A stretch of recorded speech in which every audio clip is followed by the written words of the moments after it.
지난 2015년 한국의 국정원은 비밀리에 RCS 연구소의 해킹 프로그램을 사들였다는 사실이 발각되었습니다.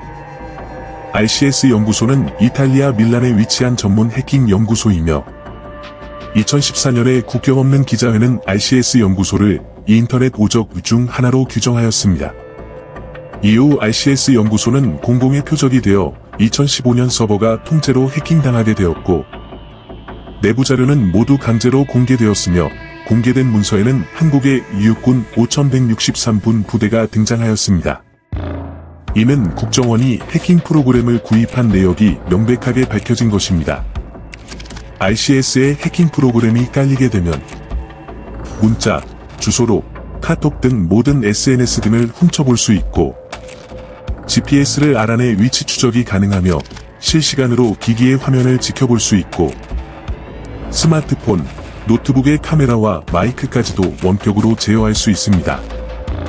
특히 RCS는 운영체제를 가리지 않고 해킹하는 것으로 유명하며 감염된 기기는 네트워킹을 통해 주변의 안드로이드, iOS, 윈도우, 리눅스까지도 해킹하는 기능을 보유하였습니다. 이러한 기능을 통해 상시적인 감시를 할 수 있으며 주변 환경까지도 감시합니다. 대상의 내면적인 것까지 감시한다는 점에서 감시의 강도가 매우 높다고 알려져 있습니다. 이러한 면에서 RCS의 프로그램은 페가수스보다 공격적이라고 볼 수 있습니다. 이외에도 국정원은 나나테크라는 대행업체를 이용해서 수차례 관리, 보수, 업그레이드를 받은 것으로 밝혀졌습니다.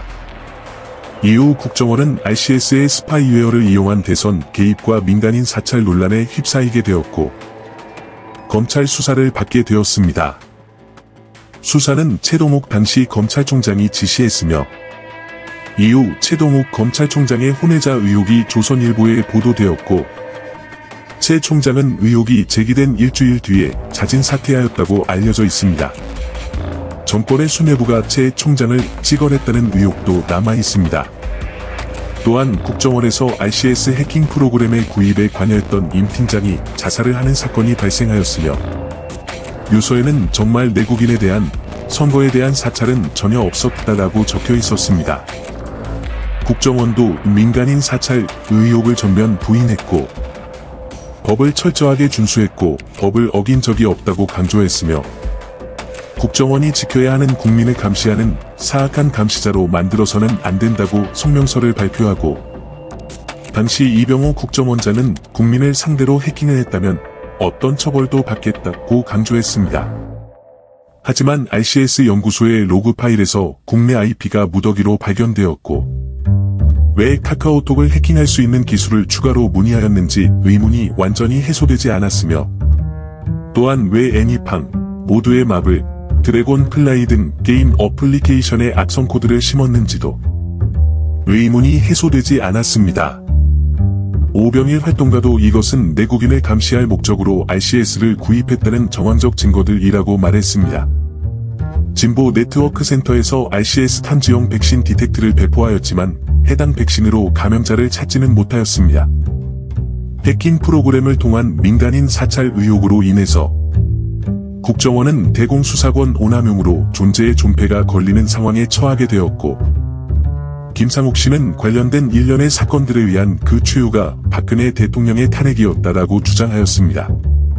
2019년에 국정원 해킹 프로그램 민간인 사찰 의혹에 휩싸였던 원세훈 전 국정원장 등 일선은 전원 무혐의 결론이 내려졌습니다. 운영 실무자였던 임 과장이 사망했고 더 이상 RCS를 사용하지 않는 점, 외국인을 대상으로 한 통신비밀보호법 위반은 가벌성이 낮은 점 등이 고려되었다고 되어 있고 국장 위인 국정원장과 차장 등은 관여했다고 볼 만한 증거가 없다고 적혀 있습니다.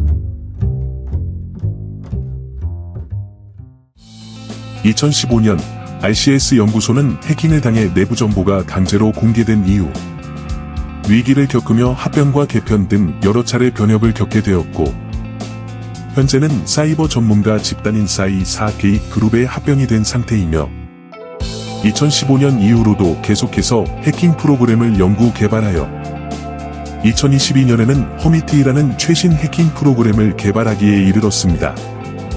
ICS의 허미트는 2022년 4월에 카자흐스탄에서 민주화운동을 하는 시민들을 사찰하는 용도로 불법적으로 사용되다가 미국의 보안연구소와 구글에 의해 적발이 되어 샘플로 채취되었으며 구글의 TH팀과 미국의 보안연구소들이 허미트의 샘플을 연구해서 작동 방식과 정보들을 공개하게 되었습니다.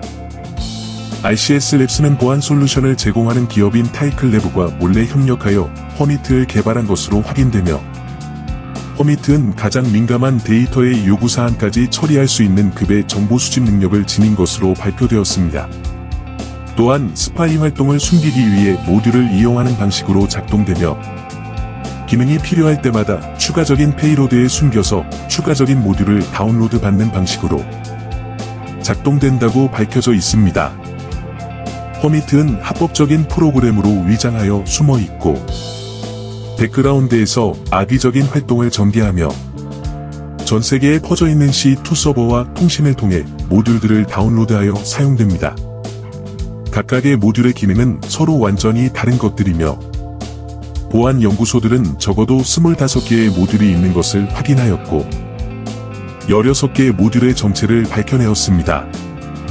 또한 감염기기는 127.0.0.1 500번대의 로컬 루트 서비스에서 모듈을 수신 대기하고 있으며 허미트에 의해 공격 코드를 받게 되면 127.0.0.1 500번대의 핑이 찍히게 되고 모듈을 다운받아 감시 활동을 시작하게 됩니다. 따라서 RCS 연구소의 해킹 프로그램에 감염된 기기는 이러한 핑을 남기게 됩니다.